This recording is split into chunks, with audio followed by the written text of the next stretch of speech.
Donc cette démarche, hein, pour rappeler, de plateforme de cybersécurité, elle est rendue obligatoire par, les certifications ISO 27001 et je dirais que dans le cadre d'une certification ISO 27001, en plus, l'avantage, c'est que ça va vous donner un niveau de sécurité assez important dès le démarrage.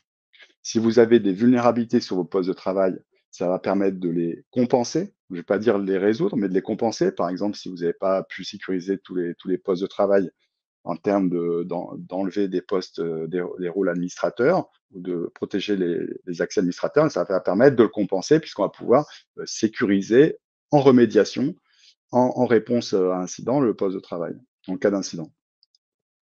L'autre élément, donc ce que je disais, ça permet de réduire significativement le risque dès le démarrage et de couvrir l'ensemble de votre système d'information, avec une première plateforme et des premières fonctionnalités de sécurité.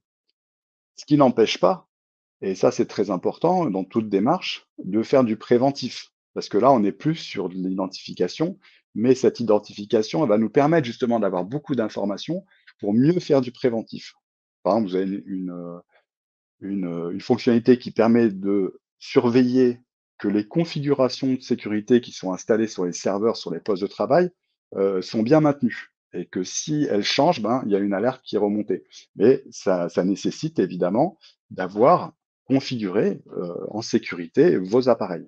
Donc, c'est bien un complément d'une démarche préventive des risques, de sensibilisation des collaborateurs. Ça n'empêche pas qu'il faut mener une démarche de sécurité. Mais c'est vraiment le volet de supervision, de la sécurité.